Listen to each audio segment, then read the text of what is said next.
trabalho, eu vou ter sucesso em todas as coisas que eu empreender. Será que eu estou disposto a pedir, a fazer essa oração para Deus? Deus, me dê coragem para anunciar corajosamente todo o conselho de Deus. Quem quer ser corajoso e corajosa aqui? Mas a gente tem que ser politicamente correto, a gente tem que saber, né? Não pode falar, não, irmãos. A gente não foi chamado para apontar erro, nós somos chamados para proclamar a verdade. Põe isso na sua cabeça. Às vezes tem muita gente ocupando o horário nobre da televisão para falar do evangelho, em vez de falar da verdade, fica apontando erros. Nós não fomos chamados para pôr nada errado no lugar, nós fomos chamados para anunciar a palavra de Deus. E a palavra de Deus vai colocar todas as coisas no lugar, como deve ser na nossa vida. Culto. Quem gosta do culto? É um lugar agradável, não é? Quem se sente inspirado por Deus? Mas é um lugar de conflito.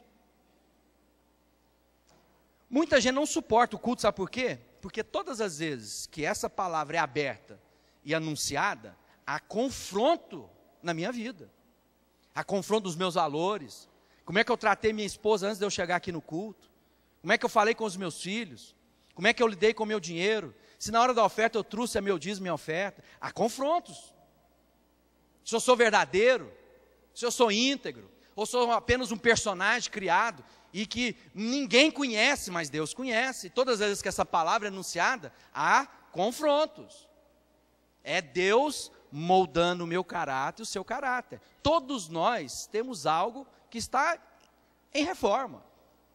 Nós estamos sendo construídos a cada dia, né? Estamos sendo moldados pela mão de Deus. Então há coisas que Deus está trabalhando na nossa vida, e isso causa o quê?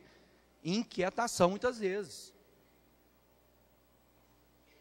Eu estou querendo largar da minha mulher, e o pastor fica falando lá que eu tenho que perdoar, que eu não posso separar. Não vou lá naquela igreja mais não. Nem é a palavra de Deus, amado. É ler a Bíblia. Perde seu tempo escutando o que as pessoas dizem. Não, lê a Bíblia. Vai lá, dedica. Vai num pequeno grupo. Lá no pequeno grupo, se você não concorda com o que eu estou falando, você levanta a mão e fala assim, mas como é que é isso? Onde está na Bíblia? Aqui no culto não tem jeito. Mas se você estivesse lá no pequeno grupo, você vai crescer espiritualmente, você vai ter comunhão dos irmãos, você vai assistir na sua dificuldade, na sua enfermidade as pessoas vão orar por você. Né? Se está falta, se a semigo não está pago, alguém vai se mobilizar e vai te ajudar nisso. Você não vai estar sozinho. Entendeu? Então são essas coisas de família, que é comunidade, que é isso que estava dizendo. Quando terminaram de fazer verso 31, essa oração, o lugar estava reunido, tremeu. Todos ficaram cheios do Espírito Santo. Irmãos, ninguém vai ser o discípulo ou a discípula de Jesus digno sem estar cheio do Espírito Santo. Você pode ser a pessoa mais bem intencionada, mais disciplinada. Se não houver poder do Espírito Santo, que ensina, que convence, que instrui, não vai ter poder na sua vida. E aí vai ter o quê? Derrota, uma após outra. Verso 32. Todos creram e pensavam e sentiam do mesmo modo. Ninguém dizia, agora presta atenção que agora Deus quer falar comigo, com você e conosco. Ninguém dizia que as coisas que possuía, eram somente suas, mas todos repartiam uns com os outros, tudo que tinham. Com grande poder, os apóstolos davam testemunho da ressurreição do Senhor Jesus, e Deus derramava muitas bênçãos sobre todos. Não havia entre eles nenhum necessitado, pois todos os que tinham terras, casas, as vendiam, traziam dinheiro, entregavam aos apóstolos, cada pessoa recebia uma parte, de acordo com a sua necessidade. Foi assim que José vendeu um terreno dele e entregou o dinheiro aos apóstolos. José era levita, era nascido na ilha de Chipre, e os apóstolos chamavam de Barnabé, que quer dizer aquele que tem ânimo. Aqui agora começa a criar uma identidade e uma consciência de comunidade. A primeira coisa que é visível numa comunidade é quando nós assistimos primeiramente aqueles que estão próximos de nós. Por isso que eu insisto no pequeno grupo. Porque pode ser que você chegou aqui hoje sem dinheiro para pagar a conta de luz amanhã. E ninguém vai ficar sabendo disso. E ninguém vai poder te ajudar. Porque às vezes você está pedindo para Deus levantar alguém para fazer esse prodígio, esse milagre na sua vida, e você não pode compartilhar nem o seu motivo de oração com quem quer que seja. Por quê? Porque não há intimidade, não há convívio, não há vivência, não há experiência comum de quê? De comunidade. Mas quando a gente começa a ter vida de comunidade, nós podemos assistir uns aos outros. Porque, irmão, sinceramente, não teria sentido nenhum alguém entre nós estar passando fome. Porque o que tem nas nossas casas daria para alimentar muito mais gente do que está nesse lugar que não pudesse comer. Mas onde é esse lugar? Lá no pequeno grupo. Onde nós vamos separar e repartir as panelas, a despensa. Porque aqui às vezes a gente não vai saber, você entra e sai. Eu disse, e já repeti isso aqui várias vezes, às vezes pode ter uma pessoa que frequenta aqui, eu conheço, pegou na minha mão ali várias vezes no domingo, às vezes saiu daqui, bateu o carro, morreu, nós nem ficamos sabendo que era irmão. Porque ninguém conhece. Não há convívio.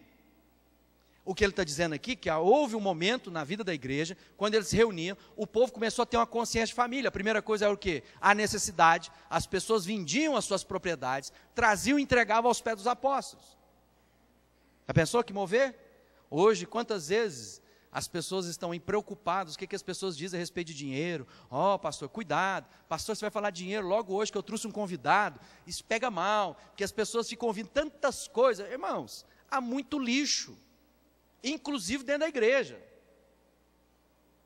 Há muitas coisas que não deveriam estar lá falando em nome de Deus. Mas nós não podemos deixar de falar do que Deus diz, porque alguém está usando de má fé com aquilo que Deus disse.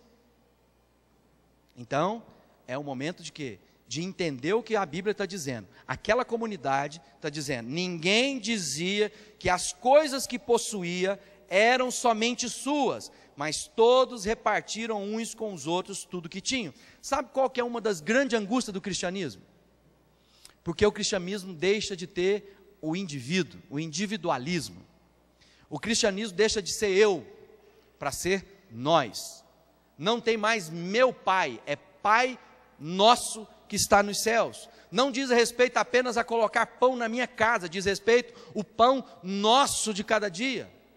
Então não tem mais aquele ambiente privado. Sabe essa coisa de, às vezes as pessoas estavam mais cedo aqui, o Floriano está até conversando sobre isso, a questão agora, está no Facebook, como é que faz? Agora isso ficou mostrando a nossa intimidade. O cristianismo se parece um pouco com essas relações. Porque não é possível alguém vir me fazer uma pergunta, como pastor nessa comunidade, e eu responder, não, isso é de fórum íntimo, irmão. Isso não diz respeito a você, não. A minha vida agora diz respeito a vocês, sim. E a sua vida diz respeito a nós. Não tem mais jeito agora de eu fazer as coisas na minha vida e dizer, ninguém tem nada a ver com isso. Tem, sim. Porque agora nós somos família. E na família a gente fala de tudo com todos. A gente presta conta uns para os outros. Porque o dia que eu precisar da minha família, a minha família vai estar presente, desde que ela seja parte da minha vida. Só que muita gente não quer essa coisa tão próxima. Por quê? Porque às vezes vai descobrir que o tanto de dinheiro que eu tenho, já pensou o tanto de irmão que vai aparecer? Gente rica é terrível. E quando eu falo de gente rica, Jesus fala que gente rica é quem tem duas roupas. Então aqui, todo mundo, quem tem mais de duas roupas aqui? Então é sobre nós que Jesus está falando. Normalmente a gente, quando pensa em gente rica, a gente pensa em alguém que tem um pouquinho mais que a gente. Fala, aquele lá não vai para o céu mesmo, não. Conheço. Não é nada disso. Então Jesus diz assim, o que você tem que ter? Você não leva nenhuma roupa, só que você tem no corpo. Nós temos, se a gente abrir o guarda-roupa, a gente, vai ver que tem muito mais que 2 mudas de camisa lá. Então o que ele está dizendo é o seguinte, irmão, o que está na minha vida, agora eu tenho que compreender que está na minha vida, porque agora Deus me deu o privilégio de ser mordomo. Fala de mordomia. Sabe o que é mordomia? Eu cuido, mas não é meu. Eu tenho que cuidar com zelo, porque é de Deus. Então todo recurso, todo empreendimento, tudo que Deus colocou na sua vida não é seu. É de Deus. E se é de Deus, diz respeito à família que Deus te deu.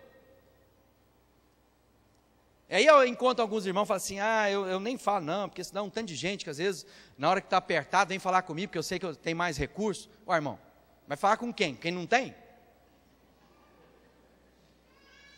Se você sabe que o irmão canta bem, você não vai pedir para mim ir lá cantar na sua festa de casamento, vai pedir para a Dani.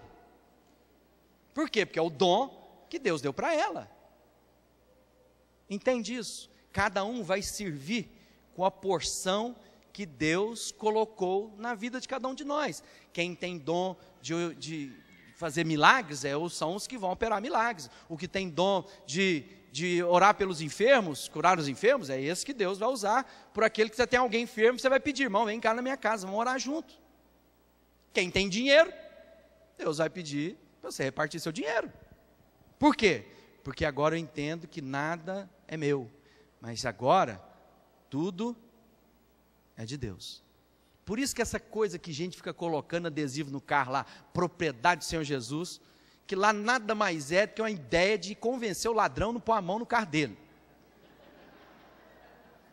Porque ele não está pensando nem um pouquinho de dar carona depois do culto para os irmãos que moram lá do outro lado da cidade. Porque se é de Jesus, a gente fala, entra todo mundo, agora hoje eu vou passar a noite distribuindo, irmão. Não, a gente quer Jesus, para Jesus ser guarda-costa da gente, para ele colocar um tanto de anjo para não entrar ladrão na nossa casa, para ninguém mexer nas minhas coisas. Jesus passa a ser o guardador dos meus bens. Aonde está isso na Bíblia? Ah, que o Senhor coloca um anjo na sua porta para livrar de todo mal. Todo mal.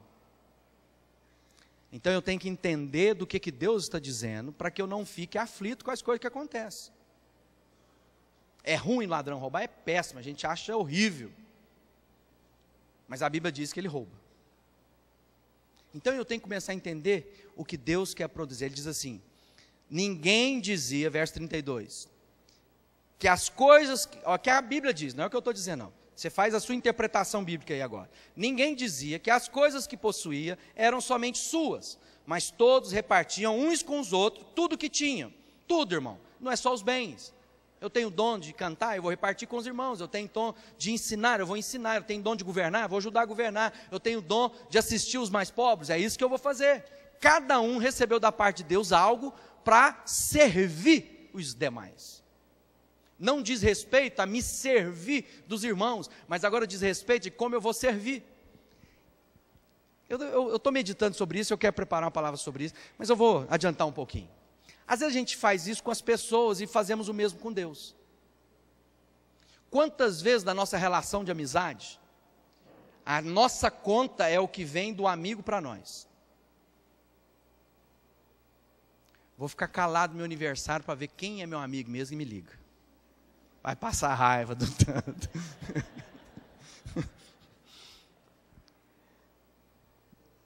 Última vez que quem chamou para jantar na casa, fui eu que tomei a iniciativa. Agora, enquanto ele não me chamar para jantar na casa dele, eu não chamo de novo para jantar na minha casa. Não me ligou essa semana, eu não vou ligar. Vamos ver quanto tempo vai ficar sem me ligar. Olha só, a gente está sempre pensando que o fluxo é um fluxo o quê? De alguém que se ocupa de mim. Ao invés de eu entender o seguinte, o meu amigo, que necessitava e que precisava se ocupar de mim, já se ocupou. Jesus é o meu melhor amigo. Agora eu posso ser amigo de todo mundo, mesmo que ninguém seja amigo meu. Por quê? Porque eu já tenho um amigo verdadeiro, fiel, genuíno, que não vai me abandonar jamais, que deu a vida por mim. Agora eu posso oferecer a minha vida pelo próximo. Então, irmão, seja curado. Para de ficar achando que o mundo conspira contra você. Para de ficar achando que todo mundo quer trabalhar para te sabotar. Não, seja amigo, investe, chama, convida, insiste, liga, promove. Abra sua casa. Seja o primeiro a doar. Seja o primeiro a investir. Está recebendo presente ruim no seu aniversário, porque você só dá presente ruim. Verdade, é? Melhora os presentes que você dá para você ver. Não porque você quer receber, mas começa. A Bíblia diz, irmão, tudo que o homem semeia, ele colhe. Lembra do seguinte, você já viu? Então, vamos pensar. Presente é uma coisa simples, né? Normalmente, no seu aniversário, tem algumas pessoas que dão bons presentes. Outros te dão lembrancinha. É só lembrancinha, porque você sabe que o nosso amor é